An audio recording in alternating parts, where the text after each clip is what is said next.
Both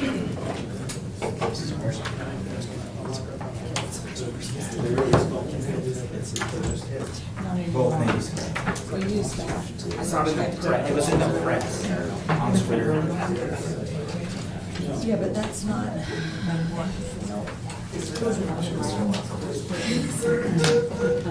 Okay, well, thanks everybody for coming. We have a motion to approve the agenda. I make a motion that we approve the agenda. All in favor? Aye. Or no, we need a second, I'm sorry. I second that. Thank you. All in favor? Nice. Aye. Aye. Motion carries. Okay, moving along to the pledge of allegiance. You don't have cute kids here today. Brian's cute. We have an amazing audience. Brian, you better lead us. I Pledge allegiance to the flag of the United States of America and to the republic for which it stands, one nation, under God, indivisible, with liberty and justice for all. Thank you. Okay, so moving on to communications and celebrations with Superintendent Johnson. Chairman and trustees, at our, I think it was our last board meeting, our May board meeting, we celebrated some really amazing things that our students have done. And this one, we didn't forget, we just didn't have it automatically authorized. So we have a student, and there's a letter that's being pulled up by the name of Marcy Patterson. And she was just recently elected as the vice president, I believe, of community relations for FCCLA, which is the state office. So we wanted to highlight Marcy for her leadership, and our program advisors, of course, too, for helping kids get to this point. So wish Marcy was here, but we're celebrating her in her absence. And then the other celebration that's not linked there, but as you may or may not know, June is has been designated by the Idaho School Boards Association as Board Member Appreciation Month. And the governor. And the governor even said it was a Board Appreciation Month. So I think, Joy, you were I was there. And I believe that the executive director of the Idaho School Boards Association is going to be speaking in just a moment. But on behalf of all of us in appreciation, we have given you updated shirts with Kuna School District Board, so now you can be out in the public and wearing these with pride, right? Or maybe, depending on where you are, you would cover it up. I'm not sure, but I think we have been really lucky, and I've mentioned this to you before. We have been able to recruit some really amazing leaders because they've been peeking in on us on our board meetings and seeing how you work together and lead together. And I just think that you guys are great examples of how it's done. So from all of us, I guess, in the school district, we wanted to say we appreciate you for your tireless effort, your long hours of dedicated service to the children and families of our district. So thank you. And Misty will say the same thing much more eloquently later. Okay, thank you. So other reports, I have one more, yeah. I'm sorry, the Kenway Award. Sorry. I'm glad that Christy Hardy is in the audience because She's like, wait a second. I wanted to just take a moment to acknowledge her for, she is our Kenway Award winner for the month of June. And this is just one picture. Sorry, Christy, to embarrass you if you're embarrassed.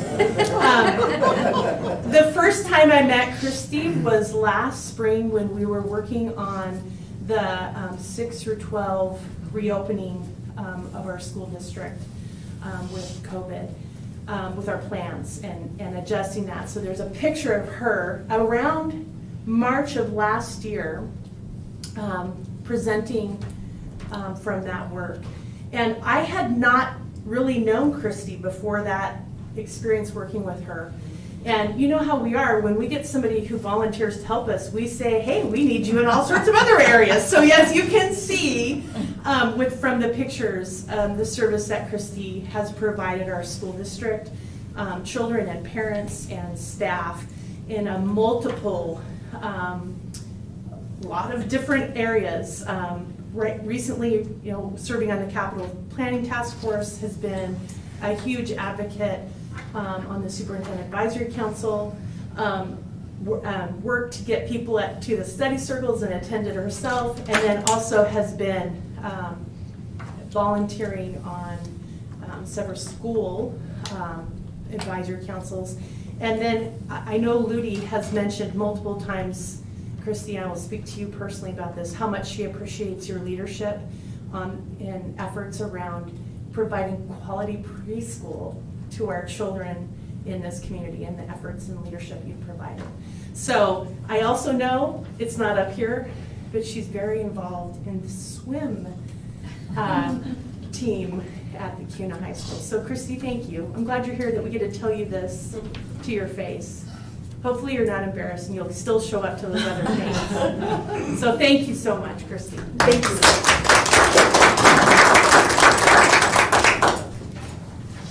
The other reports, school resource officers for the coming school year, Assistant Superintendent Beckett. So Chairman Grant and members of the board, this is not, this update, you'd asked us to give, or asked me to give an update on where we are with the SROs. This isn't about the city and the school district and the finance part. This is really more of an update on our services. And I've been meeting with our police chief, Mike Patusco, and we have a new sergeant, Sergeant Brian Keene, who's over the SROs in Kuna. So, and since some of the tragedies that have happened, we've had a number of meetings now, just talking about what can we do to improve services. Not that we don't have some good service, but what can we do so that there's a presence in our buildings and that we could do, what can we do better? And the city has, I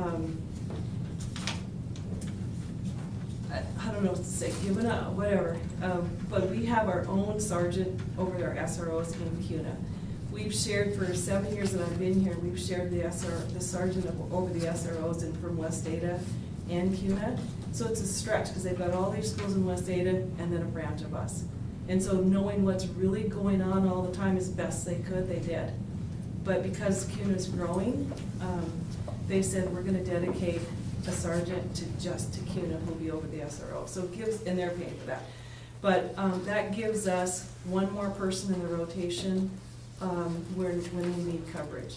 So yesterday we spent 2 hours again talking about what can we do to improve the presence in the building, building those relationships, the service that they provide in the schools with the networks, the things that they do to help us keep kids safe. So those are the things we've been talking about and making sure that we have coverage every day, or if if one of our SROs is gone, Sergeant Keene will be able to cover, or we also have some of their current resources that we're working through. And we haven't finalized it because they're hiring some new people and we want to figure out how we can get them involved in our rotation of things that we're not paying for, but we're partnering with. So we've been just spending a lot of time trying to figure that out so that partnership, and I'll tell you what, I'm hoping that Sergeant Keene will come in August, that you can meet him, because he's here. He is for us. He said, I'm here for you, I'm here for Kuna, and I want to make sure we make this better. And so we're just working through some things. We don't have it all solved yet, but by August we should have some more things in place, and I can give you another update of things we're going to try, things that we think might really work, just to, I think maybe help our parents, our teachers feel safe with that presence of that SRO in our building. So it's been really, we've had some really good talks, and I really appreciated it, and I really appreciate that we have Sergeant Keene and the support of Mike Patusco, of our police chief, to say, you guys, let's go and let's problem solve. Let's figure this out and let's see what we can do better. So it's really, I don't know, I'm encouraged because I think this is pretty timely in what we need in the presence of having that support. So I can give you a better update and hopefully maybe have Sergeant Keene comes so you can meet him. And we can talk more about what that partnership looks like, or what we're thinking on coverage for days, or if they're at a training, and he is all in. So, and he knows everything that's happening. So it's not, and I don't want to beg on our other, because Sergeant Durrell was great. It's just that he was stretched so far. But we have one that's completely working with us and a great partner. Good, thank you. You're welcome. Okay, well, it's nice to put a face with a name. Presentation from ISBA Executive Director Misty Swanson. Thank you for coming out. Thank you. Where do I stand? Come on up. There, all right. Yeah, just we're gonna be right there in the middle of the spotlight. After you've spoken in front of almost 600 people, it gets easier, so. Thank you, Mr. Chairman and members of the board. It's so great to be here with you. I am the new executive director of ISBA. I've actually been with the association almost 17 years, so I have seen some of you. I've seen Trustee Thomas quite a bit, actually, but I have seen some of you at different events and meetings, and I appreciate all that you all do. One of my goals as the new executive director was to come into districts, come into board meetings and see you all, visit you all. I'm the first to recognize that you travel, you come to our convention, you come to our Day on the Hill, other events, but we don't always come to you. And so that's why I'm here, is to observe your board meeting, be here with you for as long as I can tonight, and see how great that you guys are doing here. One of the things I wanted to do tonight too is just to thank you for your membership in ISBA. We really appreciate each year you approving the membership and to be a part of the association. ISBA currently has all 115 school districts as members, and then some additional charter schools around the state as well. One thing that's really cool that you guys probably enjoy is you have your very own Region 3 rep on the ISBA Executive Board with Trustee Thomas. So ISBA's Executive Board meets numerous times throughout the year. It seems like we met a lot of times last year via Zoom and all different methods in person, but she is your voice on a state level. So as the ISBA Executive Board, which is a 22-member board, as they're making decisions, she is there to represent you as well as the other large districts in Region 3. So you have Joy is your large district representative, and then also Jason Seavey, he's the small district representative in Region 3, he's in Marsing. But they do represent you all, and they speak as they make their votes and decisions and conversation. They are your representatives. As was mentioned, June is School Board Appreciation Month, so that is something we are excited about. Hopefully you all are celebrating. It's great to be here tonight to see you celebrated. And Trustee Thomas was at the proclamation signing with the governor, so that was exciting to have her join us, and exciting to have her in the Capitol building, quite honestly, because during the session, I will admit, we go to her office periodically to vent, ask questions, get guidance, vent some more. So it seems to be a little bit of a common thing there. Just a few things about ISBA that I want to remind you all of is, as I was talking about the Capitol, is advocacy. So we have a few staff members in our office who are in the Capitol building every single day during the legislative session, several times a day. We sometimes just stay there all day long. And we're representing the school boards just like you, as we are promoting and testifying in favor of good legislation, but then also opposing and speaking against bad legislation. So anytime we can bring in more funding to your district, opposing vouchers, anything like that we can do, that's what we're there to do. And if you have questions about that, or you want to see a certain direction, or you have questions about advocacy, you're welcome to contact my office. You have an expert on your board as well, but if you want to talk to somebody else, you're welcome to call me or my office. We also provide school board training. So I know that you guys have had some school board training here before, but we do have a new professional development director, Lisa Cologne-Durham. She was previously with the State Department of Education as their certification director, and we say we stole her, but we did. She is providing really great services. She's completely revamped the training department, and we're really excited to have her and her expertise. This year's ISBA annual convention is in Coeur d'Alene, so it's November, I've forgotten, 14th.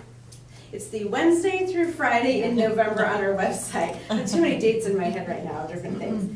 But it is in November, Coeur d'Alene. We have a great lineup of workshops that will cover whether you're a new board member, an experienced board member, a board chair, vice chair. We bring different topics of every type of workshop you can imagine.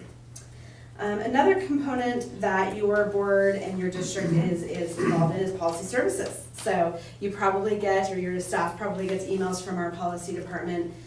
So a big part is when we see whether it's state laws or federal laws changing, we let you know. So we send out updates. Some of those policies are required, meaning a law change, you really should adopt a policy like the model we send you. And others are really voluntary. It depends up to you guys if it fits with your theme and ideas that you have in your district. So we do have those, and for the first time we are going to offer a policy subscribers only webinar. So that's June 29th, and we will be sending you guys information on that. But so for the policy subscribers of ISBA, we're going to walk through some of those policies and explain what are required, why you should adopt them, answer questions, can you modify them? If so, how far out can they be modified? So we will be sending that information. You're all welcome to attend, but I would encourage your staff to attend, which they always do. And then the last thing I just wanted to mention in the services is our Slate Magazine. Hopefully you're all receiving it, and the emails. And so we send out emails periodically. We try not to send out too many and take up too much of your time with emails, but it is a great way to see the updates that are happening in the state. We try to highlight anything really important that we think you should know about, whether it's webinars, new information, opportunities, things like that. And then the last thing I just wanted to say is, we are here for you. ISBA has been in existence for 80 years. We're celebrating our 80th anniversary this year. And I tell this story, looking back at the documents of when ISBA was formed 80 years ago, those school board members formed it for the exact same reason we still exist. And that's just truly to provide services to school board members so that you don't have to do all of the heavy lifting and hard work. Let us do some of that for you as well and provide some services. So part of my traveling the state and attending board meetings is to listen to you. So if you have questions or if there's something we can do, be a better service for you, provide additional services, we want to hear that. We want to know how we can serve you better. So I think with that, Mr. Chairman, that's all I had prepared, but I'll take any questions if you have any or your board members have any. I appreciate you and what you're doing. Thank you you. as an advocate for us. Thank you. Well, if you have any questions in the future or think of anything, call me, email me, text. I'm available every day of the week, all hours of the day. So It's true. thank Vouch you. for that. Thank you. Okay, let's see.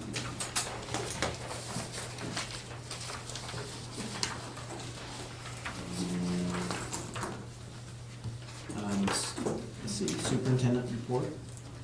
Chairman and, Go ahead, I'm sorry. Chairman and trustees, the slideshow that I presented is several slides long, but I just wanted to have it make you aware of how we are organizing or reorganizing our district services and our school leadership to better support our children and staff and parents, families in the district. So as you know, at our last board meeting, we adopted our new strategic plan, and so I am organizing, as are some of our staff, to better make sure that we meet the goals of that plan.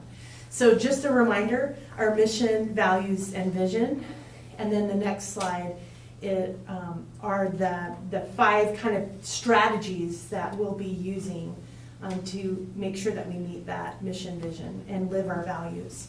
So briefly, if you wouldn't mind going to the next slide, I put, you guys, know what my job is because you work directly with me all the time. But I try to use the images to say, kind of like who's going to be responsible for what. Not that we don't always all work together, right, in this work. So the primary work that I'm doing is that continuous improvement work, innovation work. And as you've stated multiple times, the innovation that we do in our school district is something to be proud of. Not because of what I'm doing, but because that's kind of what we're known for, to do things a little bit differently, kind of leading the way. So I hope to continue to do that, to better serve children. And then there's the next slide, Sorry. That's okay, it's a little touchy, isn't it? Yeah. We have at our table our Director of School Services, Brian Graves. You know Brian, he's not a stranger to us, but you can see he'll be taking over a majority of the same work that his predecessor did, and that the strength of our organization is his primary focus. Kim, as you know, she has kind of a twofold. She works, a lot of her responsibilities are in that safe schools area, and then she does a lot of work within curriculum instruction and assessment, so that the student learning side of our house. Elmira Feather, obviously, our CFO, does all of our data audits, reports. You're going to hear from her tonight on our budget. And then Allison is our communications, and we just call it communications and celebrations. And that's that good partnerships that we have with our community, and continue to work forward within that. So if you wouldn't mind going to the next slide. None of us could do our work and focus the way we need to without amazing people on our teams, and this is just an acknowledgement of some of those fabulous people that are in this office doing great things. You met Troy tonight, who is assisting Allison and all of us to learn some of the new tools we shared with you at our last meeting. Amazing people we're really blessed to work with. So if you wouldn't mind going to the next slide. One of the things that is, I've been thinking a lot about this, and we're going to talk more about it later on in the agenda, but with all of the development that's going on in our community, I really want to spend some focused time, have a focus to make sure that we meet all of the needs that you would like to see us do. Make sure that we're at all the meetings, making sure that we're bird dogging, so to speak, on the development in a consistent way. So I am, in the budget, is a half-time position that I'm going to call Director of Strategic Partnerships. That will help us not only, as you can see from the direction there, represent and advocate for the needs of the school district with the city, also with developers, and any other potential strategic partners that may come our way. For an example of that was when we partnered with CBH Homes. They donated over $200,000 to us and a bunch of tools and equipment for our construction tech program that was new.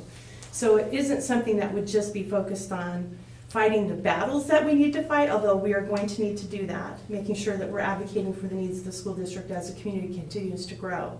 And not just the needs of the school district, it's really the needs of our families, our children.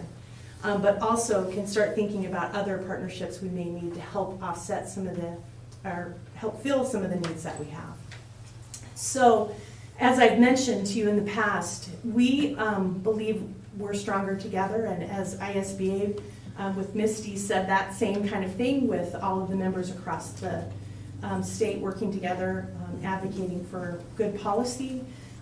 Our hope is that this person could join the ranks of other school districts and help us be stronger as school districts within the valley, because all of us are seeing unprecedented growth that's putting a lot of pressure on our school districts.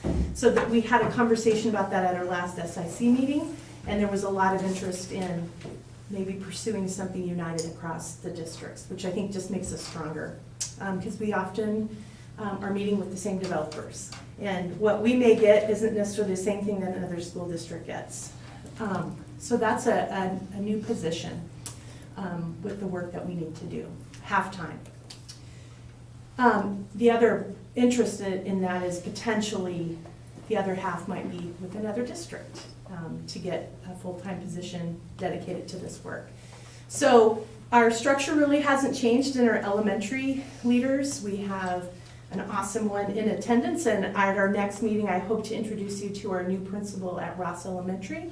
We were very lucky to be able to hire Michelle Tripp, who is a community member. She's lived in Kuna for 22 years. Her children have all gone to our schools, and she has always wanted to work for us. And so we like it when people want to work with us.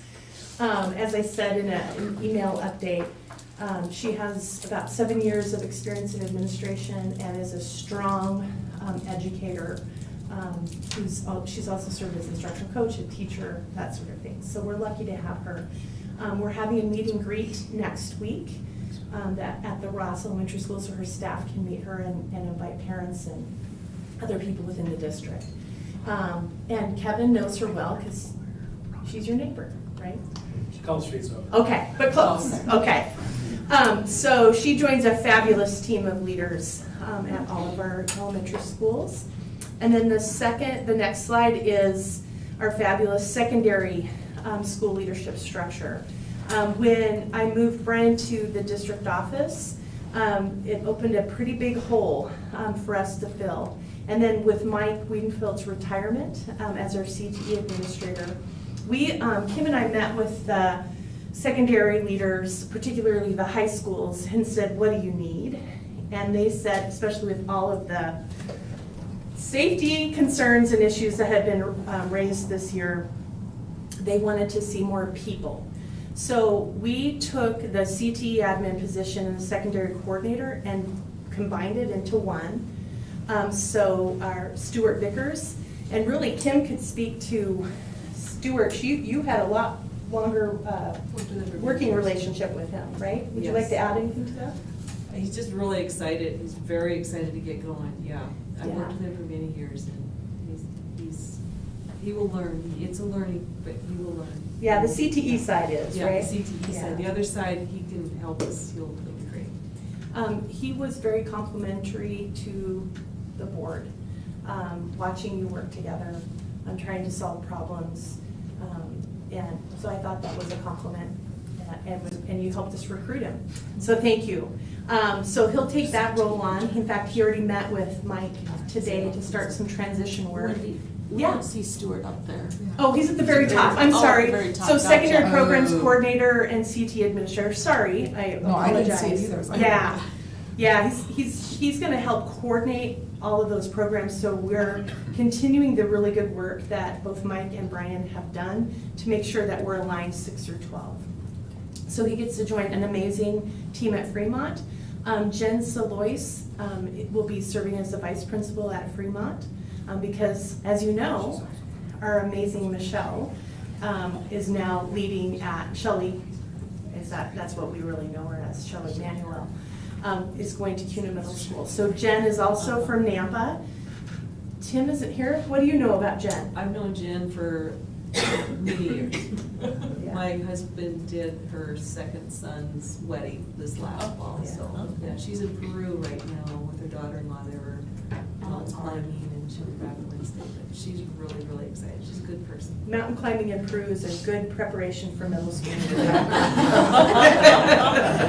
So we're really glad to have her join us.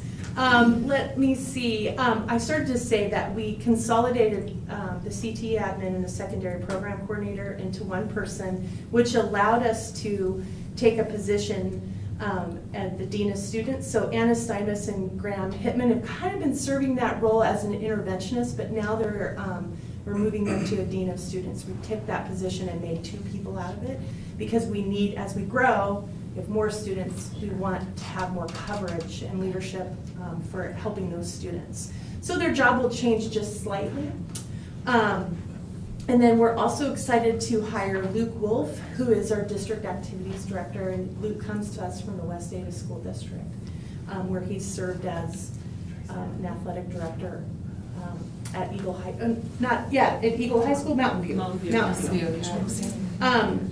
And then, as you know, our diversion program, the beginning stages of building our middle school alternative program, Paul Suze is taking on that role, and he's called it Bridges, so I don't have to keep saying, the diversion program. So now you know what it is, and I like the positive nature of that.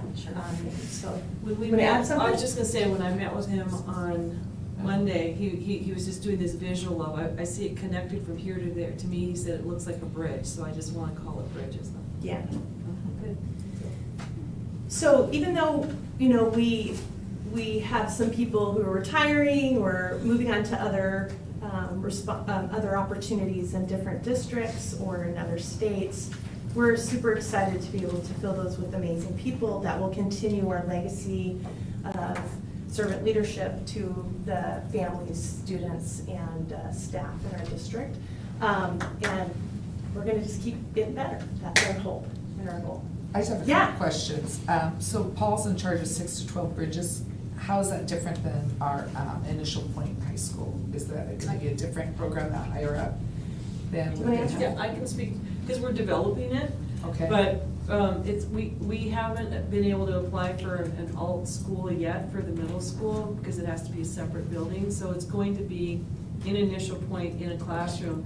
But it's kind of a combination. There's 3 different things going on. I have a visual on my board that Paul drew when we did it. Because we'll have kids that maybe are suspended for 1 to 3 days or 5 days. Okay. And they'll be in that. We'll have some kids who need some credit recovery, especially from the middle school, that are just have a gap here. They're not ready to get to the high school. They'll be a part of that group.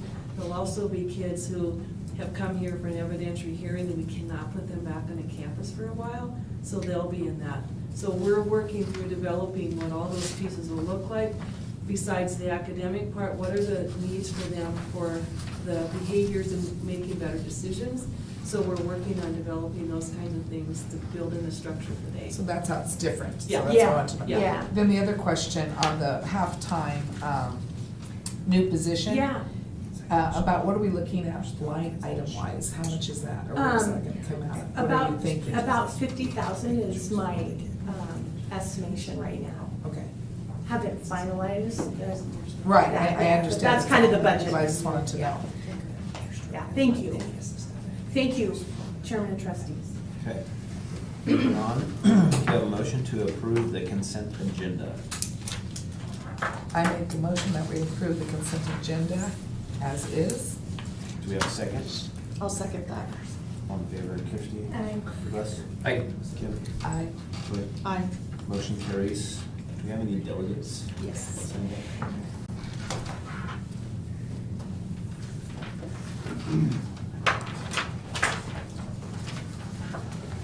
Okay, so when we have delegates, we get about 3 minutes.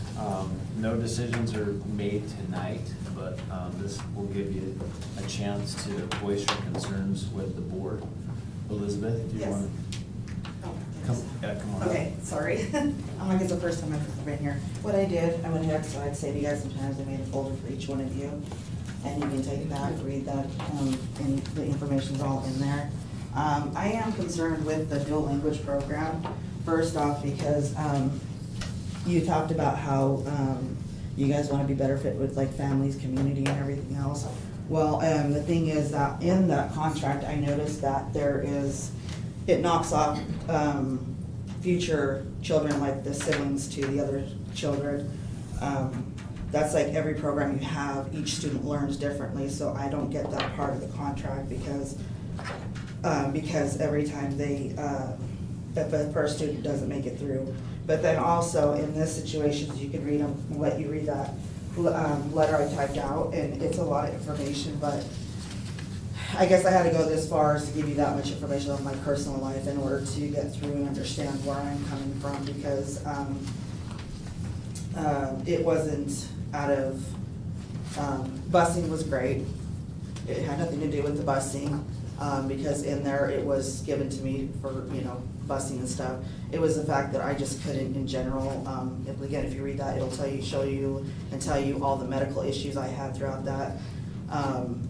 I just couldn't do it, and I feel like the program and the school didn't reach out to me as they should have. I forgot her name. It's the community officer.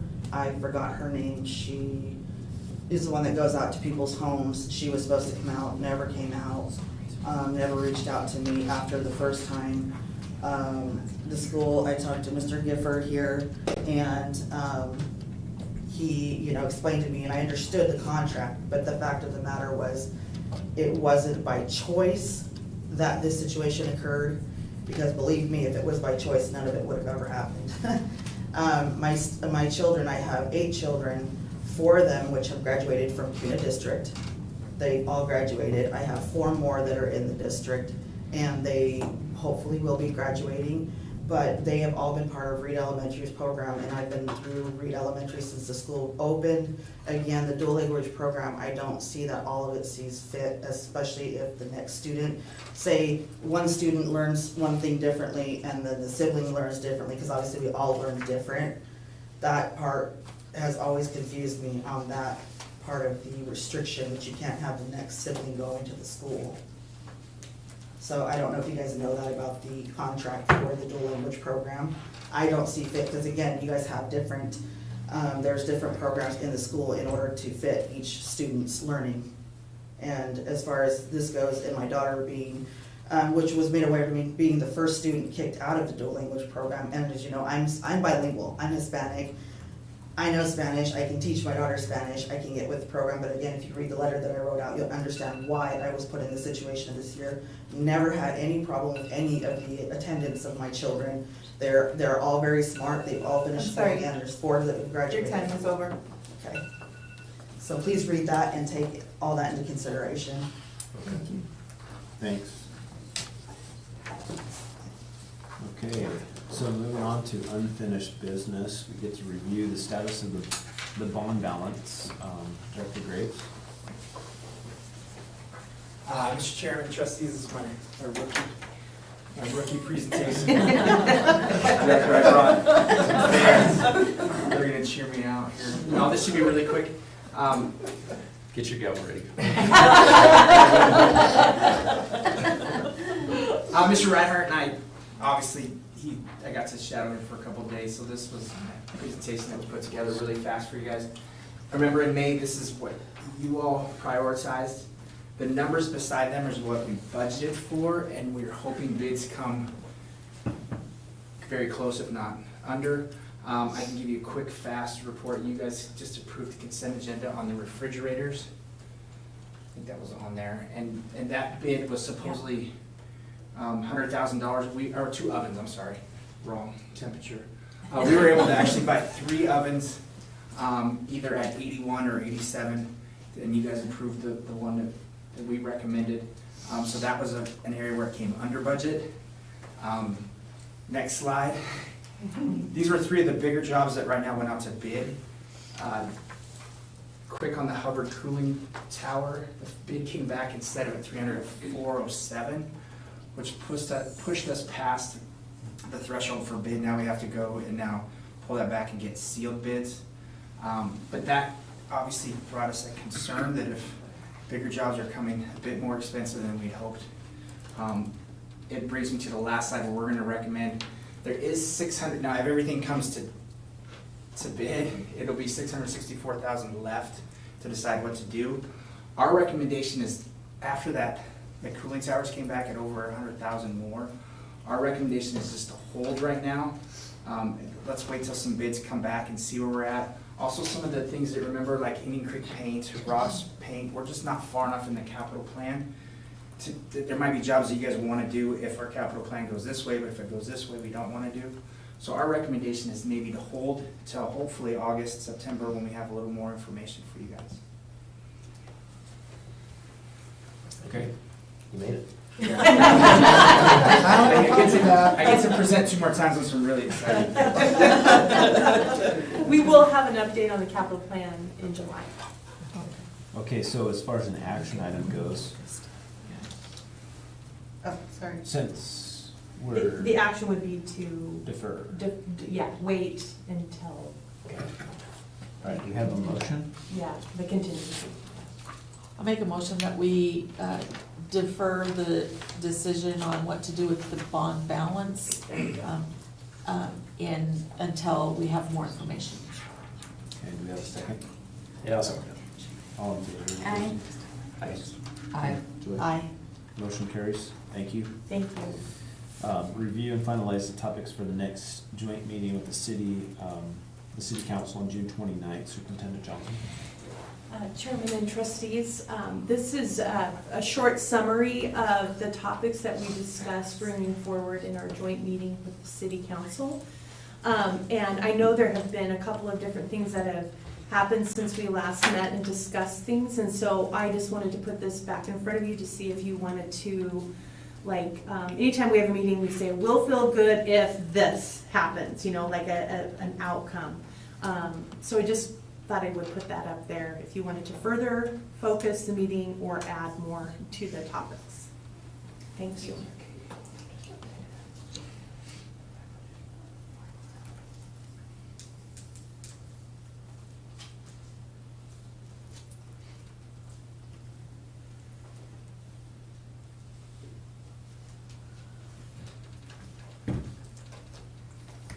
What's everybody's thoughts? I know last time we spoke, it seemed like I fired off a bunch of things that we should talk about, and maybe it might have been too many. I think this is geared down a little bit. Russ, what do you think? No, I think this is okay. I mean, if we don't get to all of them, then Yeah. we'll talk about it another time, I guess, but. I'd like to see maybe what their definition of critical agency That's is. what I was just about to say. Okay. Good fires. Oh, good, we're all on the same, Okay. that's So good. maybe we can Yeah. modify that language just a little bit as definition of a critical Okay. agency. Yeah, what does that mean for us as a school district? That might make more sense. So what does it mean as a fire district? Yeah, well, that's Anyone. good. Any of us. And then, yeah. I guess I'm just gonna stick this out and just say, I'd like to see us slow down the growth by, instead of all of the overabundance with R6, looking at lowering that or bringing that to their attention. I know you did last time, Chairman Grant, but I think it needs to be continually brought. And we need to take a look at that, and let them know, you know, what can we do to help that situation. I heard that STAR's doing that in Idaho, and I'm thinking they're in the same type of growth that we have, so why can we not look at that too? So those are two that I see. It would just be huge if we held off for a year or two on high density and That's, stuck to R4 or less. yeah, and I know you've already said that to them, but I just would like to continue that Yeah. conversation. We'll add that under The managing growth, that's what I topics. thought. And I'm thinking we'll probably flip it since that's kind of the big topic and then go back to the table on the preschool, looking for partnerships in that area. Okay. Okay, thank you. We will have data to share with them too, that all of the students who are currently enrolled from Kuna, the first one, which was a staff member's. So, I can talk to you later, but you at one point wanted to meet about the impact fee stuff, that used to, you probably ought to get that scheduled maybe before the 29th. oh yeah, absolutely. Thank you. Review and finalize possible resolution for a ISBA to consider for the 2023 legislative session. Vice President, Vice Chairman Thomas. Yes, so I have good news for all of our resolutions that we discussed last month. There was 5 of them, and I do have someone who will for sure carry 3 of those. She will carry the other 2 if necessary, but she's really excited about 3 of those. Okay, what 3 are those? The 3, yeah, let me look up here, The let's top see. 3? So she is very excited about the Restore Unfunded Tech Staff PD curriculum, the classified salaries, and the GED to count towards the school for graduation rate. She just doesn't feel like she's up to speed on the other 2, but she said she will become up to speed if necessary. And I was talking to Trustee Johnson, and he may have, he was gonna look into a couple of people to carry a couple of them too. Okay, impact fee resolution is one that I know we've worked on. Yeah. We were actually gonna, I think, talk to Is there someone Senator Lakey, was that who we were gonna talk to about that? Carrying that one. Yeah. When you say she, who are you? Oh, I'm talking about Senator Janie Ward Engelking.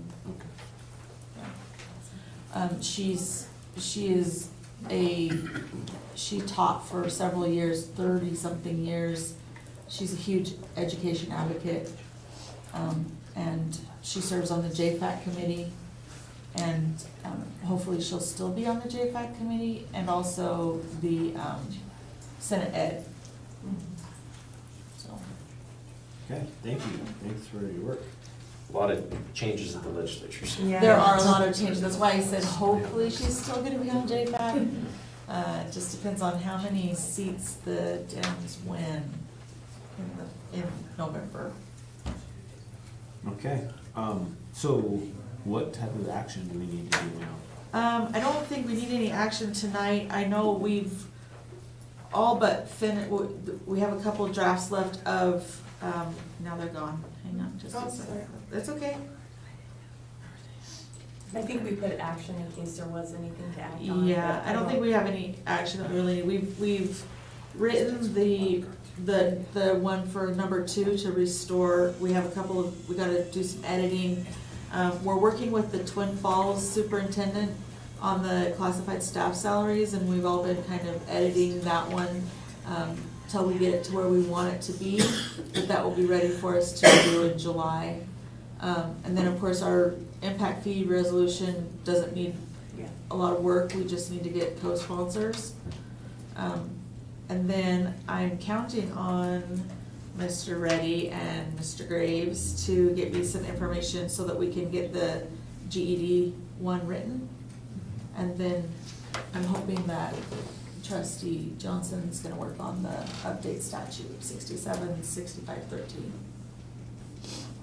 The resolutions are due in July. July 31st.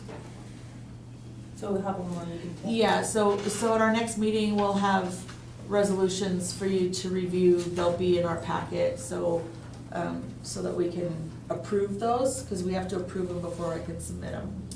So I noticed on the impact fee resolution, I think Middleton also, Yeah. Yeah, There- is still there, or is I that think kinda- most schools in the valley are gonna join on that. okay, that's what I wanted Yeah. to know, if they were still on that, okay. And some out of the valley too, so. Okay. I wouldn't be surprised if 50% of the school districts want to be on that one. So we've come a long way, David. Yeah, we have. Okay, thank you. Yep. So consider negotiation agreement with the certified staff, Vice Chairman Thomas, KEA leaders Shelley Hopkins, and, how do you say your name? Neva. Neva, no. Okay, thank you. And Superintendent Johnson? Yeah, I'll just quickly kick it off, and then I'll turn it over to these fine folks. We've met a lot in May to kind of get all the details finalized. And as you know, we use an interest-based problem-solving process to negotiate, which is not very common. And it allows us to put all of our interests and hear and understand, where it used to be sides, hear and understand everybody at the table. So we don't really have sides. So good news is the KEA ratified the agreement. And we're here tonight to propose what that agreement is. So I'll be quiet and turn this over. We didn't really practice because we have, some of our folks have been taking kids to DC And New York City. and New York City. And we're a little jet lagged and teaching from school, so, yeah. I actually forgot about this meeting. I had my clothes on getting ready to go move pipe with my husband in the field, and Shelley's like, "You ready to go?" And I'm like, "Oh." So I came in late, I'm really sorry. Darn, you had to miss moving pipe. Yeah, yeah. You look pretty good for having to go move pipe, I have to say. I have a good wardrobe, I just threw some things up. But, And so Trustee yeah, so Thomas, we've I hope been- you jump in. I'll jump in Please. when I need Okay. to. so, yeah, we just got back from DC and New York City. I've never counted to 20 so many times in my life, probably since elementary school. We got back late Saturday night, so we're still a little jet lagged, but anyway. All right. Thank you, Chairman Grant, and the rest of the board. We worked year-long, unlike some other districts around the state. We start in, seems like August, Yeah. but probably September. And we start working immediately. One cool thing about our interest-based process is that it comes really from the grassroots, from everyone. I feel, did the best job I've personally seen in my tenure as KEA president of really reaching out to as many educators and staff as we can to identify interests. And we took time this year to start from there when we were developing our options. So it took a little bit of extra time, but we have a great team, and we were all dedicated towards crafting the best possible contract so that our students can have the best possible educators in the classroom. And I don't remember what my first year negotiating was, but it's been a while.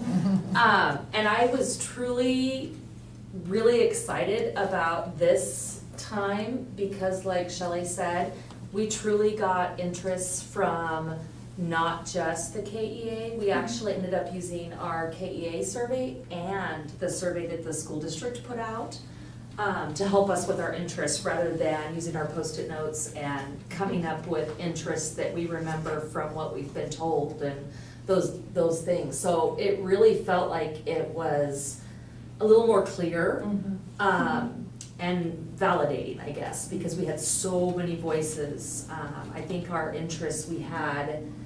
We had hundreds to start with. Hundreds to start We got with. a little over 50, about 53 at the end of our sorting. Yep.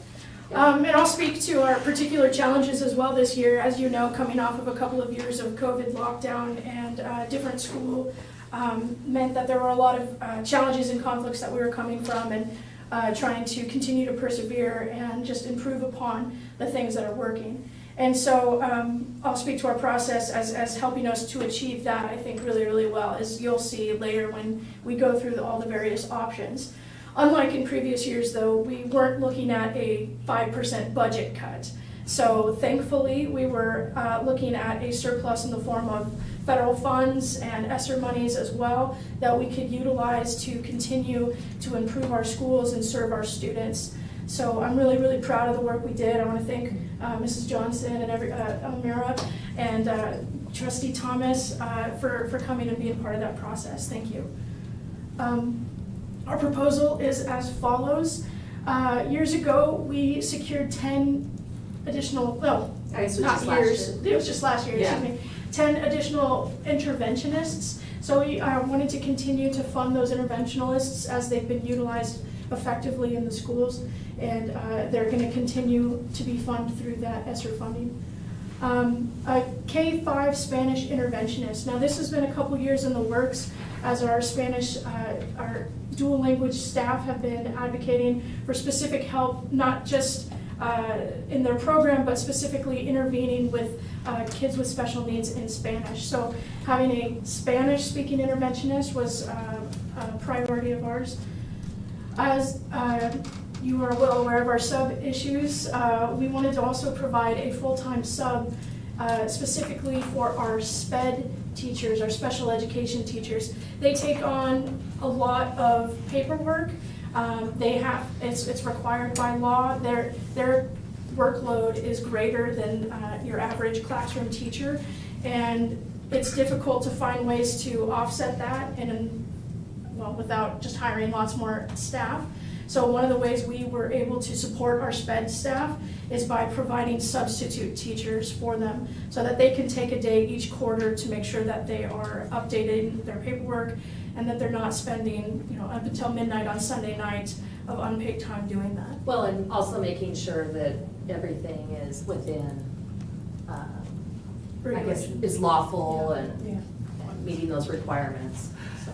Going off of COVID and just the additional needs that our students are seeking, I think that this is also going to really help our staff meet the needs of our students. Any questions before we turn the slide? Page. It's that page. You want to hit that one? Yeah, sure. For pay, that was one of our main interests from basically the whole staff that took the district survey as well as the KEA interest survey. Of course, we all know that with the increases in living, pay was top, as well as class size. Inflation. Yeah, that inflation. Class size, as we're all feeling that. So we were able to put a minimum of 4% increase to the salary, I believe the base. Yeah. Which is pretty common with other districts. And we actually were weighing what we were potentially coming up with against the standards. And while we were doing that, we ended up coming back again after finding out that surrounding districts we're potentially giving more. So in order to stay competitive, because we know some of our colleagues are leaving us and going other places, it is very stressful with the growth and the the deficits in learning and that we thought 4% would keep us competitive with surrounding districts. It actually got us so we're paying more than Nampa in most cases, Yeah. so. And competitive with West. Nampa and West Ada, I mean, in Valley View, Yeah. we lose a lot of people, so. And then the health insurance, of course, is going up. We are moving to Regents. Actually, I just found something from Regents. I was going through my paperwork, we were with Regents in Yeah. 2015, Yeah. 16. I don't know. For the last 20 years I've been here, we've gone back and forth because that's the game you have to play in order to keep it affordable. The original increase from Blue Cross was about 20%. Yeah. It was, Insane. yeah, and the health insurance committee, we looked at a lot of different options. Self-funded was still something we were looking through, and we didn't eventually go with the state plan either because it was untenable, from just budget standpoint, so. Well, and that was just for teachers, right? I mean, Yeah. That wouldn't cover any other employees, it was just for teachers. So, and I heard back from a couple educators happy that we're moving back to Regents. They might be able to get the medication that they need now, anecdotally from some, and then just appreciating that we're trying, that was our third top interest from our staff, was continuing to cover health insurance costs, or at least keep them to a minimum. And that actually keeps us very competitive with surrounding districts as employees are paying for part of their insurance. So that keeps us on top of the game there. And then Ally Health has been very successful Yeah. for us, and that is for all employees, whether they have our insurance or not. So that, again, keeps us competitive and benefits the entire family, not just the person working for the district. All dependents, and whether you have health insurance or not, as long as you're a district employee. And then we got this during COVID, and we want to continue to fund it because our usage rate is particularly high for a group of our size, and we have over half of our current staff registered for the program itself. So as we continue to work on informing staff of the benefit, it could potentially lower our claims costs as well. If people are able to skip the emergency room or be better about updating their health in the short term, would be the goal there. Lastly, we have a retention bonus from the governor's allocations. You might hear other districts quoting it. Can I interrupt for a second? Will you explain what Ally Health is? Yeah, Ally Health is a telehealth option, so it's any staff member is able to register and see a doctor within a certain time frame from home. It's not going to replace the emergency room if you really need to go there, but you can renew prescriptions, you can get,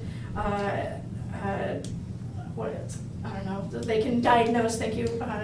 Validate minor concerns. things. I mean, do Yeah. I need to go in, do I not? What do I need to do? We've had very positive feedback from our staff. I personally used it multiple times. I I've found used it to be very, very helpful and effective, and it means in a time of pandemic, people didn't have to go into the doctor's office. They could go and see a health professional, and there's no out-of-pocket cost either, so there's no deductible. And no fuel cost. And no fuel cost. So a ton of benefits all around. Thank you. And then I was going to mention that a couple of districts we feel were folding in that $15,000 stipend into their raise. 100, not 1,000. Thank you. That would have been better. $15,000, you said. Everybody wanted to $1,500 teach stipend. So if you fold that in, our proposed increase of salary would be around 6%, with the $1,500 stipend that the governor has allocated. So that's a retention bonus that's trying to keep good educators in place and keep them through these hard staffing years. So a lot of you have probably seen the recent news release. There's a lot of teaching positions that are open right now. Our teacher pipeline shortage continues, and so districts all around are going to continue to seek to fill these positions. And so I'm really pleased to be on the team with Kuna, working to try and get as many qualified educators as we can, and continuing to retain those educators. And then the additional cost to the district is because we are technically have too many teachers. So, right, so we're not funded, we're funded with the formula, the FTE, so with the additional cost of that FTE comes the 37,000, see, So if we didn't pay the difference, then the staff wouldn't get the full amount. The full amount. Um, Okay, so additional compensation, we heard a lot from our sped teachers, feeling the burnout, that a lot of that need comes at the beginning of the school year, sometimes the end of the school year, depending on the level of the students, whether the elementary or the middle or the high school. I know at the middle school, it was more at the beginning of the year, just trying to go through all those case files and with the enrollment coming up, more cases. So having a day or two at the beginning of the school year to get all that paperwork, to contact parents, to meet with parents, the 2 days would really be helpful. And then our pupil services, we wanted to get our occupational therapists stipend equal to that of the school psychologists and some of the other pupil services. This is a position that requires a master's degree. David Reinhardt did some research with his colleagues in other districts and found that similar practices were taking place elsewhere. So it is a hard to fill position at the moment, and so we wanted to recognize that and make sure that currently that position is not being compensated any additional funds for that specialized spot. So it's just recognizing the additional schooling and specialization that position holds. And then, as you know, the state cut leadership stipends. But we felt as a team that it was really important to continue to fund those mentors for those brand new teachers or new teachers into the district. I myself was a mentor this last year. It's a lot of work. It's not quite the same as having a student teacher, but it's pretty darn close. And then, of course, we have new standards. I helped out with the crosswalk for language arts standards over at the Valley View School District, and we felt like it was a need to put leadership money into each school for the need of possibly helping our colleagues crosswalk those standards, make sense of those standards, what's different from the standards we're used to the new standards that are now going to be in play this coming fall. So, but we wanted to put that locally in each school and let the administrators decide where that need was. Yeah, there's a lot of opportunities for leadership at a school level. It depends on what department's updating their curriculum, what the needs are of the school, but Yeah. any staff member is taking time outside of their contract time to staff those positions currently, because the state cut those funds, wouldn't be getting compensated, so. This is our salary schedule. You're doing Take a nap, we'll come back to you.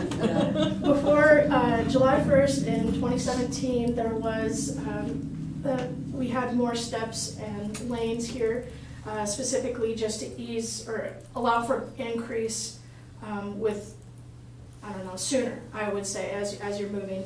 The state plan didn't allow for jumps in salary until a couple of years, and there was a lot of stagnation, particularly at the bottom middle section. There's kind of a cone of stagnation that goes through even in this modified salary schedule. So the effort here was just simply to increase salaries as best we can with the money that we were funded with. That became untenable with the current salary schedule after 2017, so you'll see it's more aligned to the state's current funding model, and it's a lot more consolidated and compacted right here. So this would be the salary schedule. Oh, these are the old ones. The new ones are coming up next. I have a quick question. Yeah, those were- Going back to the salary schedule, the ones that grandfathered in on July 1st. Yeah. Why do we have 0, 1, 2, 3, and 4 when there's probably on those years, they probably all made up higher? I'm just curious. I can try and answer Yeah. that. So when the career ladder was built, the interest at the time was to encourage people to get their master's degree because that is something that the state will pay for. And this schedule, we wanted to honor the credits and things that people had earned that have been with us. So it was really to just differentiate people to honor the work that people who've already been with us have done, and to help set a new goal for people that are new to us to get master's degrees. But there's nobody on the 0, 1, or 2 in this Zero one. would be the very first year to the school district. So Yeah, they you're don't right. have any years. But I there's mean, nobody currently, on there. there would not be anyone Anybody, here. because it was 2005. Oh, yeah. So that's my thing, is, I guess I kind Yeah. of like to see where the people fall. So that's where We we're, have that. Okay, good. yeah, and we are So gonna there's be, nobody there. we are going to be. It's a ghost land. Well, that's what working- when you guys said that, I'm like, going, Yeah, okay. it's, So you are pointing out one of the things we need to work on. exactly. Yeah, that's It's what very I thought. confusing Very when it comes to Yeah, recruiting. that's what I was gonna say, teachers. because that's before, and you don't have any. So they're looking at this going, why aren't I on this schedule? And yeah. Exactly, that's We're gonna work my on that thought. next. So that's, Coming up next year. this Got it, fall, hold on. Yeah, we're gonna start working on Yeah, we that, are. Okay, thank you. put them together. Thank you. That was my question. Yeah. Like, why are we? Yeah. So this is the 4% to the base. The base is what the state funds, and so you'll see the state funds some cells differently than others. The more funding, or I guess the priority would be the more experienced, the more tenured teachers, compensating or putting the emphasis on those rows rather than those who are just brand new to the district. But you'll see everyone is getting a raise of some sort. And those are just the amounts of the raises per cell. The there. 4% on the base, Yeah. isn't it? Yeah. Yeah. And Those- these are the percentages. Those raise amounts, does that include the 1,500 or is 1,500? No, separate? it's separate. That's one time. It's a one-time, I believe in May, correct? These are increases for movements. Next May. Yeah, next May. Next May. So these are, How there's many two, people? here, and maybe Elmira, you should explain this. You want to explain this slide? Would that be okay? Yeah, thank you. This slide represents only state-funded FTEs. And Trustee Nixon, when you asked if there are any employees in that BA0 cell, so currently those 5, they're just estimated new employees that we might potentially hire if the enrollment is gonna go up. So they're not here yet. So that's why we have them there, so they're non-employees.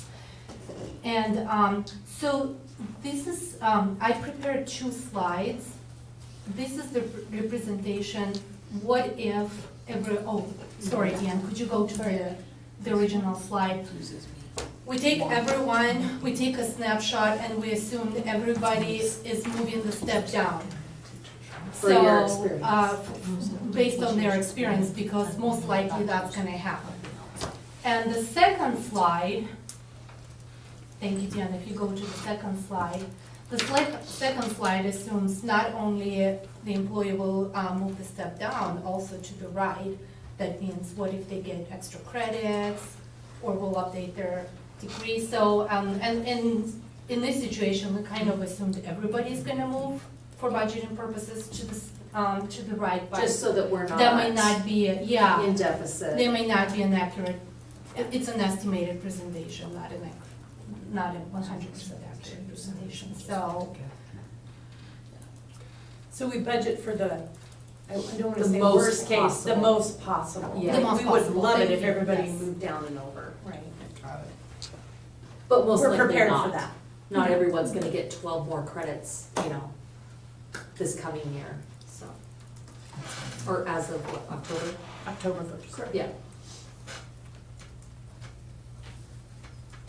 And this is just FYI, this is how we get funded. This is what the state allocates, yeah. This is what they pay.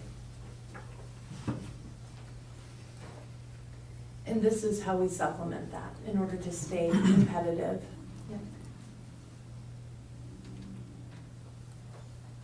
We have a couple of minor revisions to the contracts, a couple of updates.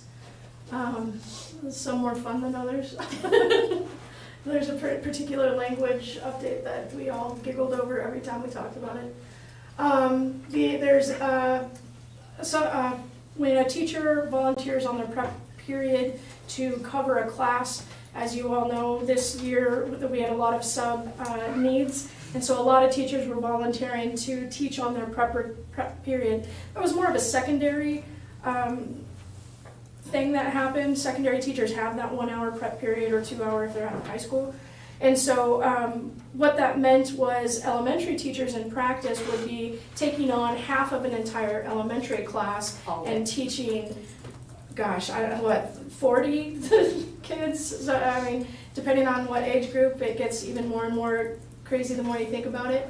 And so what the district did was try to incentivize, thankfully, to compensate those educators who were taking on those additional classes and students, but taking on additional students all day in your classroom, 40 first graders, is significantly different than teaching for 1 hour on your prep. And so the previous practice was to split the $90 stipend between the two teachers in elementary who were splitting their class. But we felt that each teacher who took on an additional class all day should receive that full stipend because they were working harder and longer all day. And so we thought that reflected more appropriately the compensation that they should receive. And so the sub-compensation change is as such on page 3. Do you want to go through that at all, or Did you want to see that? we could show you the They're more exact minor They're updates. Yeah. There was a date that Mrs.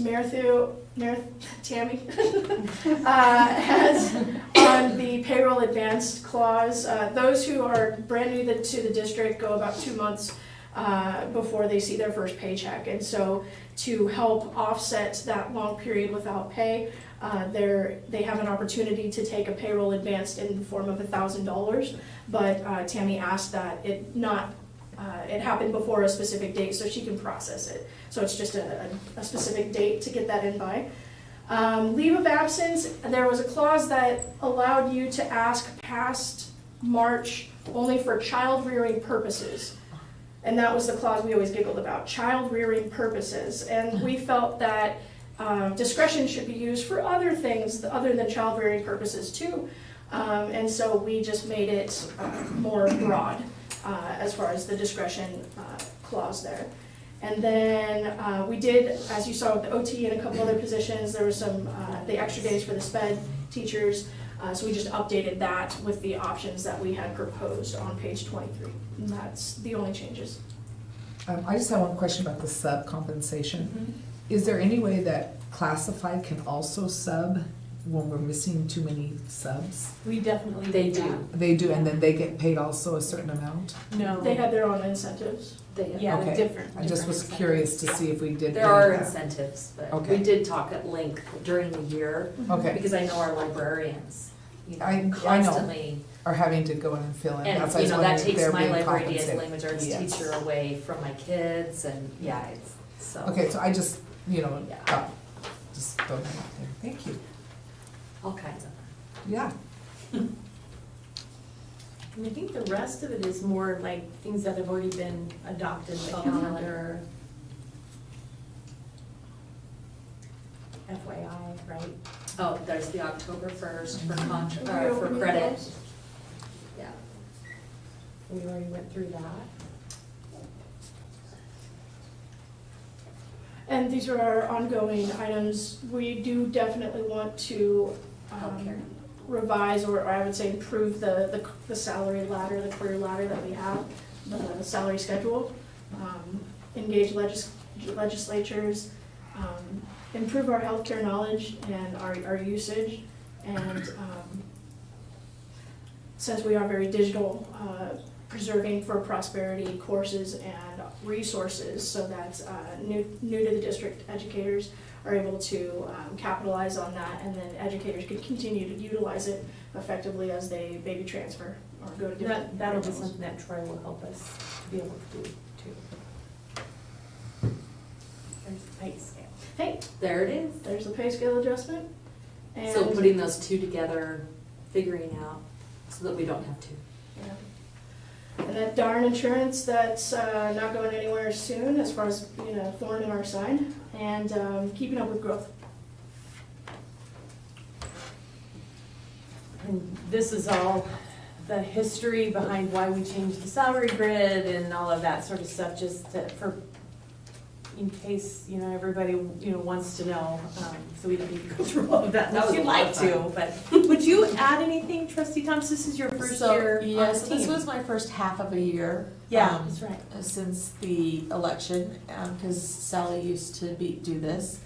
And I'm getting used to some of the acronyms. I still have to say, now, whoa, explain that one.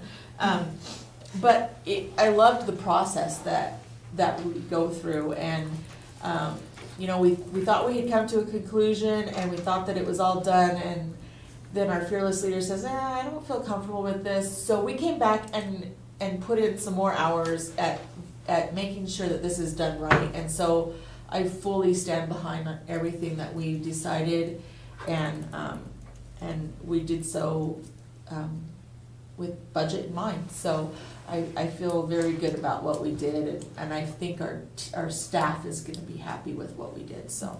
And it's not an easy way to go about this. I mean, I wouldn't want to be contentious either, but lots of questions. Yeah. Lots of Yeah. discussion. And to be honest, some of us came into the room with thinking we wanted these certain things, but then we started talking and we understood the point of view of the other people, and we were able to give and take, and it was a smooth, The American way. yeah. So I have a Well, not the question. current American way. I have a question. What was the percentage of KEA ratification for this contract? 97%, Okay, 97.5, I think. Yeah. Thanks. Sounds good. Yeah. Thank you. Thank you. Thank you for your time, and thank you that you came all the way that you did. Yeah. Do we keep you from moving pipe? Yeah. I'm like, I got 18 miles. Did you not put your girls on that? No, Grace had 3 lambs to walk Oh. and a heifer, Oh, and Theo's working at Taco Bell, so. tell my say He's hi, together. please do. We really appreciate our teachers, and we Yeah. appreciate you guys representing them and getting that taken care of. Thank you. Okay, consider revised, Don't We probably need to make vote. an I'm action sorry. on that. I'm really sorry about that. Do we have a motion to approve the negotiated agreement? I'll make a motion that we approve the negotiated agreement as presented this evening. And I'll second that. All in favor, Kirsty? Aye. Thanks. Okay. Aye. Aye. Okay, motion carries. Thank you. Thank you, trustees. Oh, sorry, trying to move ahead here. Consider revised budget. CFO Heather? Yeah, going to take over mouse if You you want don't mind. the- Oh, yeah, thank you. Amira, do you want to be right here? Actually, I'll note this down in case if I have to. Thank you. Here you go. Give her this with it.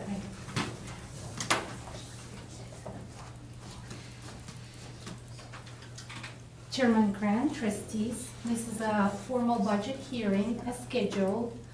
So, we're thinking of 15-20 minute presentation. The first 3 slides, I'm going to update you on what has changed between now and May presentation. And then we're gonna go into formal slides that look, with the tables that look consistent with what we send to the State Department of Education, what is published. And then at the end of the presentation, okay, so when we are going to look at the formal presentation, we will focus on 3 years, the past year, the present year, and then the future year. I will emphasize and I will focus on general fund and ESSER fund because these are 2 major operational buckets. And then we have attached the detailed breakdown of all other funds. And then at the end of the presentation, we will have a motion and we will approve 2 things. the current revised budget and the upcoming 2022-23 requested budget. So this is,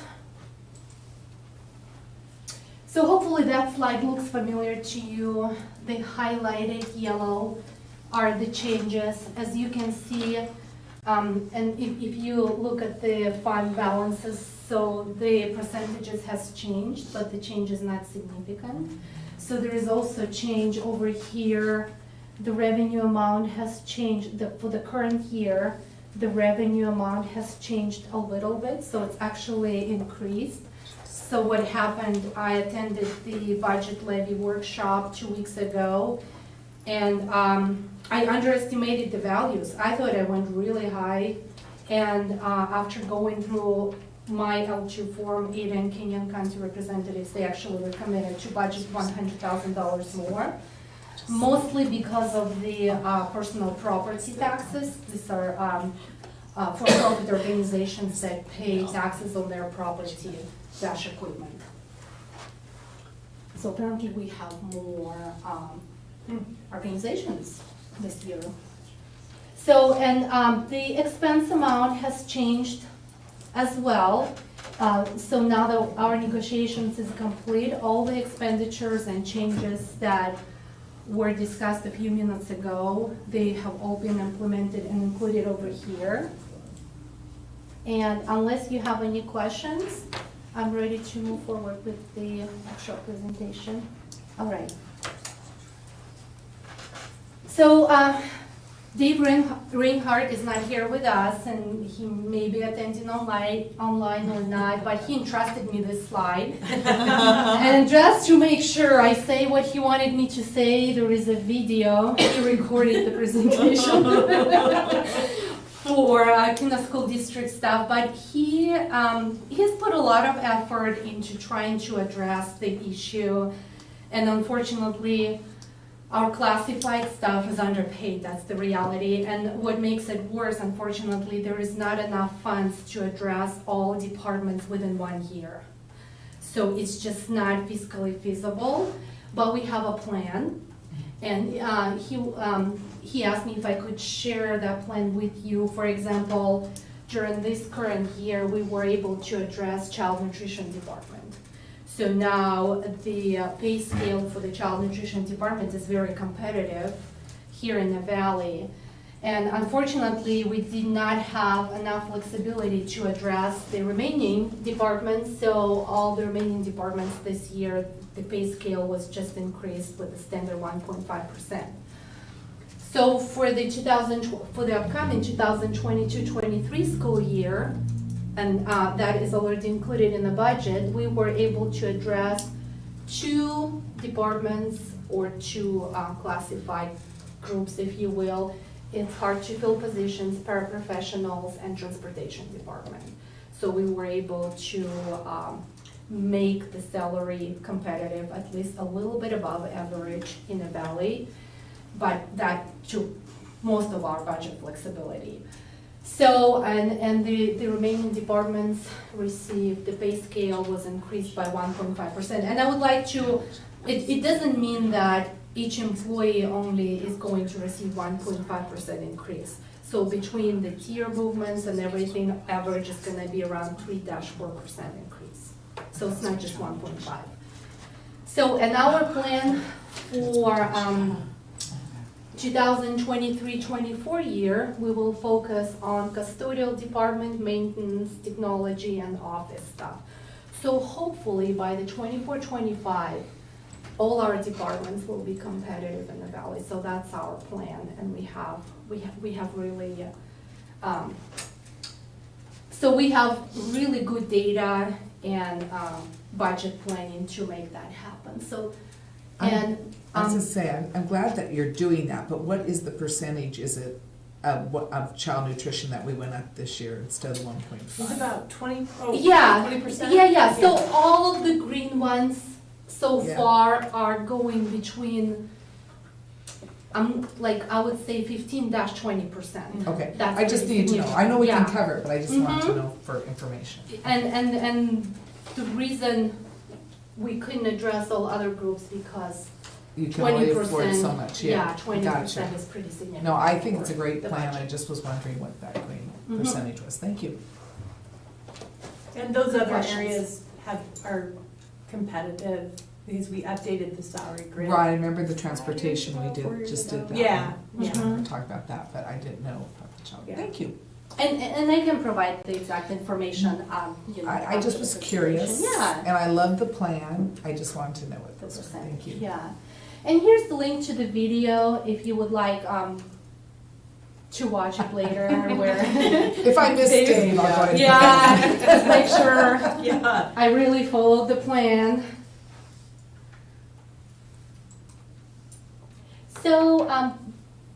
So now I'm ready to actually dive into the formal presentation. And now we're just going to focus mostly on 2 years, present and future. And I'm going to talk about general funds. So this is the table that we're going to send to the State Department of Education. They always ask for the year before just to compare or check for inconsistencies. You'll probably notice the emergency levy and probably you'll think, what is emergency levy doing in 2020-21? So Ada and Kenyon County, they fund us based on the calendar year. It's January through December. So every time when we apply for emergency levy, that most likely is going to be paid over 2 fiscal years because we're from June to July. From July to June. That is why most of it was paid during the 1920 school year. Here we got the reminder of the emergency levy, and if you notice, there is no emergency levy in the current year, and for now, we haven't budgeted the emergency levy for our upcoming 2022-23 school year. So, and there is also a little bit of inconsistency in here. If that fund had a nickname of governor distribution, if you remember, there was a one-time governor distribution in 2020-21 school year. And then we also received a one-time summer school grant, and the requirement was to code it to the general fund. So this year, we're not receiving anything, but in exchange, there are some other federal funds, such as ESSER funds, that are flowing through the different bucket. And overall, and here is just a little section in case if you would like to see what is included in each amount. And I'll hold it here for a little bit. Oh yeah, and the revenue is budgeted based, we're assuming that's gonna be 1.5% increase in enrollment. Hopefully that slide looks familiar to you. I tried to stay consistent with the prior year presentation. So that is just our revenue, general fund, 3 years. And usually, like looking at inconsistencies, right? Usually on average it's 4% increase, and as you notice it's 7%. And there is an explanation to that. First of all, we're budgeted based on the enrollment. And then we also received literacy funds. The allocation almost doubled. And also, if you recall, there is a health benefit, extra $4,000 per unit. So all of this is bringing our revenue, which is almost 7% increase from the prior year, which is good news.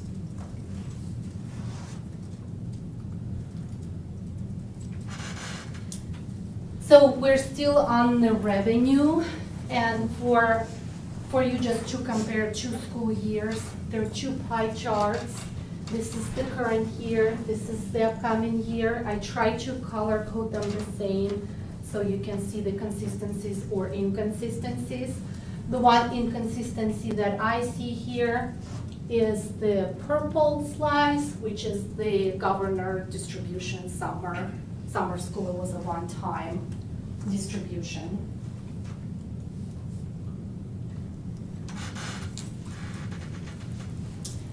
So we're done with revenue. I'm going to move to the expense category.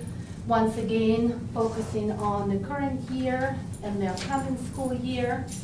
Hopefully the amounts look familiar to you, and the percentages is just a different presentation. That's the way we're going to send it to the state, and that's why it's here. And that's what is included in the detailed budget report.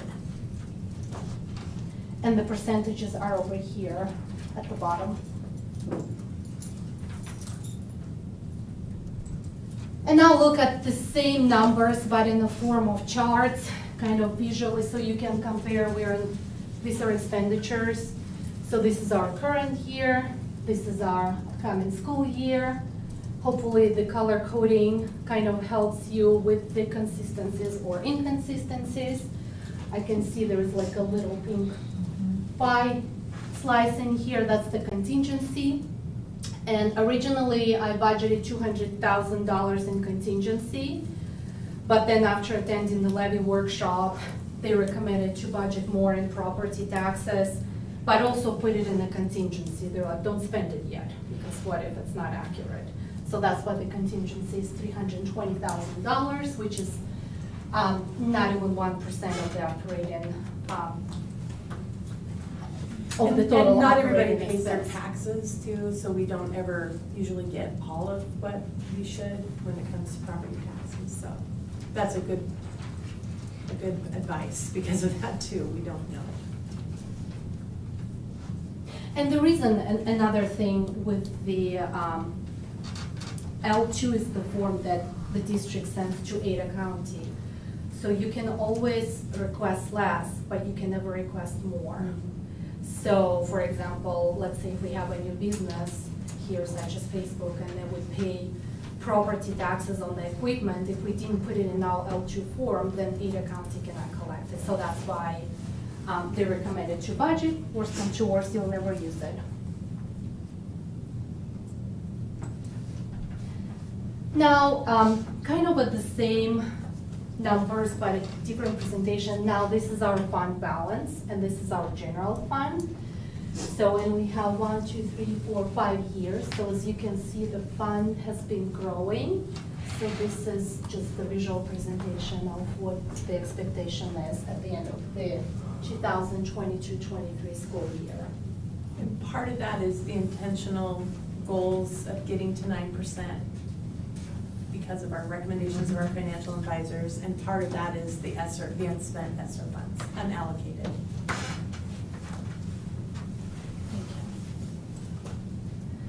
So, unless you have any questions about general funds, I'm ready to talk about federal ESSER funds.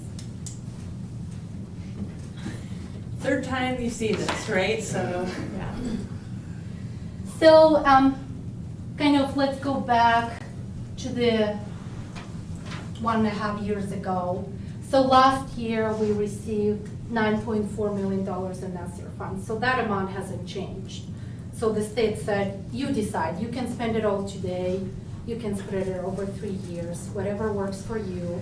So the recommendation at that time was to split it over 3 years. So now that we're just finishing year 1, and these numbers are reflected our actual estimated picture, because now that we're closer to the school year end, I can already tell that our actual expenses are only going to be $3.1 million. As I don't know if you recall, originally last year we said, I think we need $3.9 million, but we didn't. So that kind of helps with the remaining 2 years. As you can see, the amounts are not exactly the same, but they're pretty close. So this year, all of this, I'm trying to say it, so that amount has changed slightly because we added some additional needs from the negotiations. So, the next slide is going to provide the details, but in overall, assuming we will need $3.5 million this year, that's gonna leave us with $2.7, like $2, with $2.7 million. Yeah, for 2023-24. So this slide, hopefully this table looks familiar to you. So this slide represents what is included in $3.5 million in ESSER expenditures. And Neva and Shelley did a really good job talking about the results of the negotiations. And if you look over here, highlighted yellow, that's what it adds up to, $193,000. So altogether, and the Superintendent Johnson already talked about these changes, and I'll hold this slide for a little bit in case if you have any questions. And if I don't have any answers, I have a great team here to help me.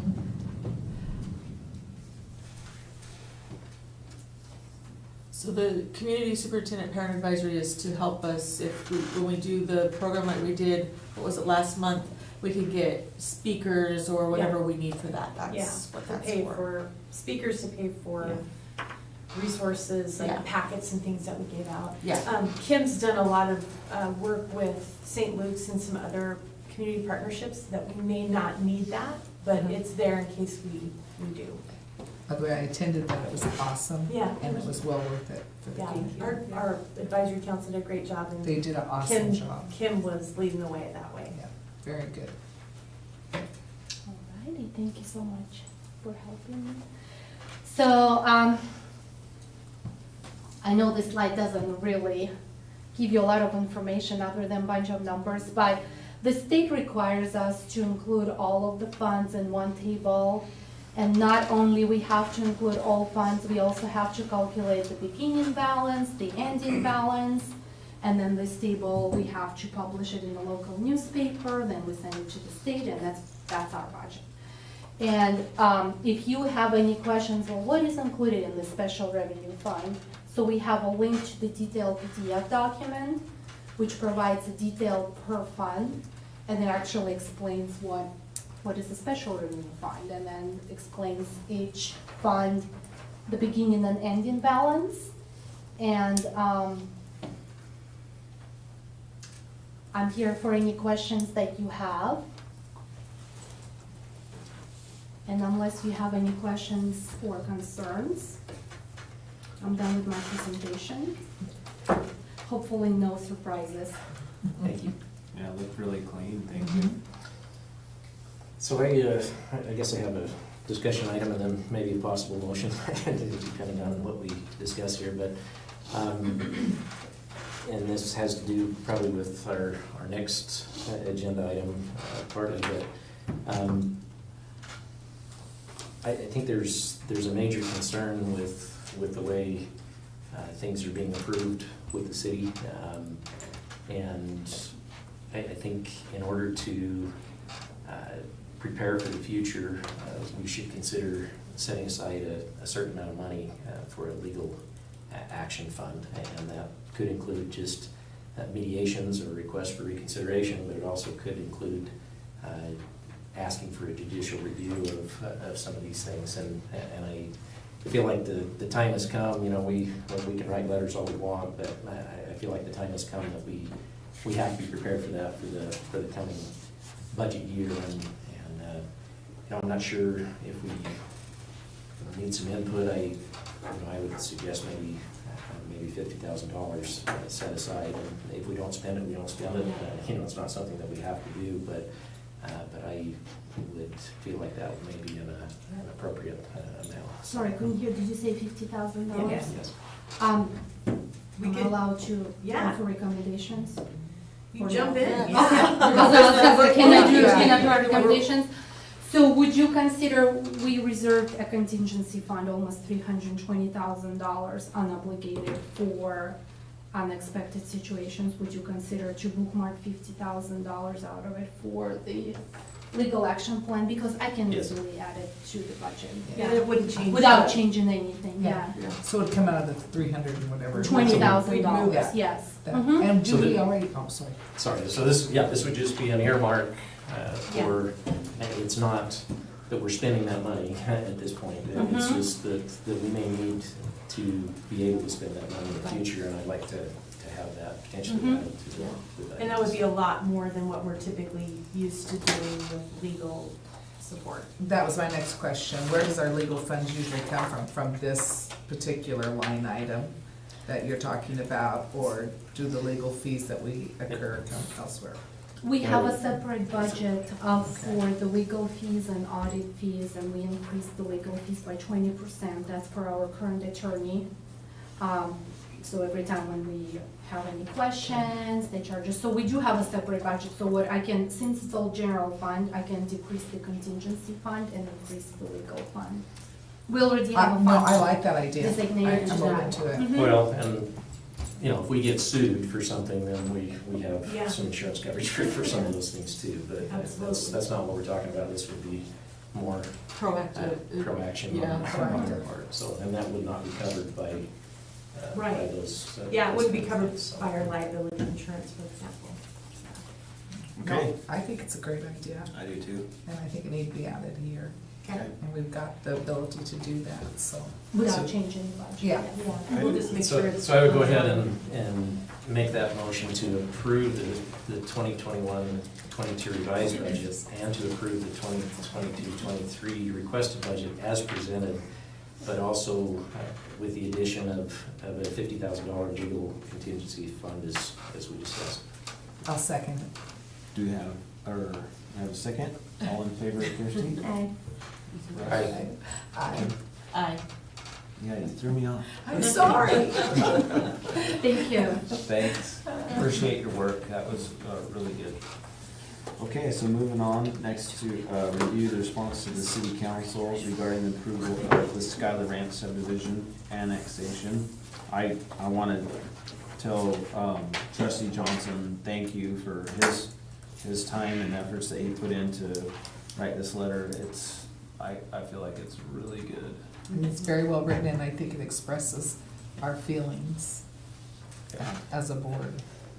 I mean, I'm open to revisions or discussion if there's. I like it. I think it's awesome. I thought it had some teeth, but yet it also had places to say, hey, we're willing to meet with you still. And I like that about it. Kind of excited. Well, I think we're Yeah. also throwing down a gauntlet. Yes, we are, and I think we're gonna see where this is gonna take us here in a couple of weeks when we meet with the city.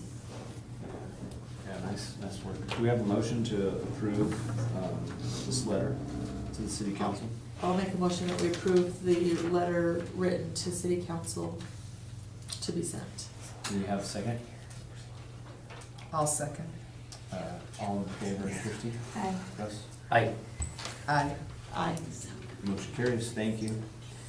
Request to go to bid for the food, milk, food, and supplies for child nutrition managers.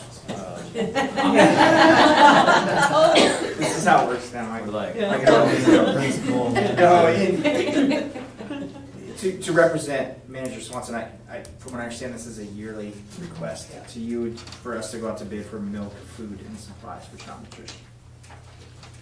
It's the beginning of the new school year. Yeah. We're good. Thank you. That- Action. Yes, do we have a motion?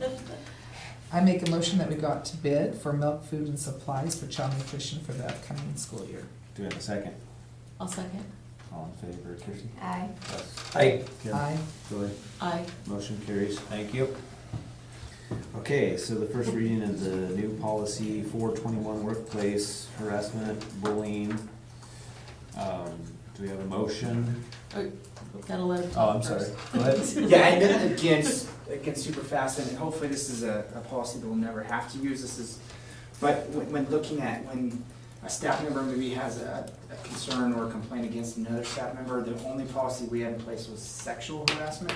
So this just divides that out as just regular old harassment, I guess, but just not in regards to sexual, but workplace harassment and bullying. So this is just that first read, so we can get this in our policy.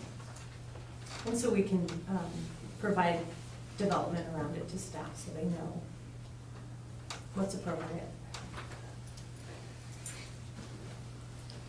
Does anyone want to change anything there with that No, I think they covered it pretty well. policy?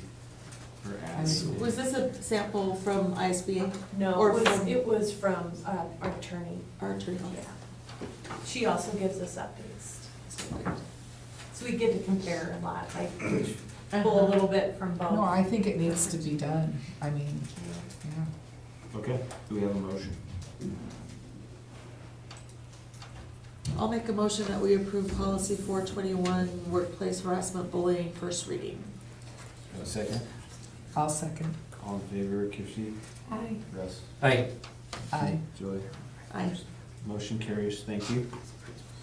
Good of the order, the collaboration with the Kuna City Council on June 29th at 6 PM at the City Hall. And also the June 29th webinar that Misty was talking about regarding policy. Yes. You want to attend that? That's, she's there too. What time is that? I don't know, she didn't say. I can find We'll out. find out. Yeah. 22nd? 29th. They were sending up. Yeah, they hadn't sent it out yet. Okay, the day. It would be during the day, I imagine. we're running out of space on here, but do we have a motion to adjourn? I'll move to adjourn. Do we have a second? Second that. All in favor? Aye. Right. Aye. Aye. You sound so tired, Christie. What? Like, aye. I'm just warning you right now, my last meeting, I voted against my motions. Whenever that is. Yeah. Thank you. Thank you. I have to-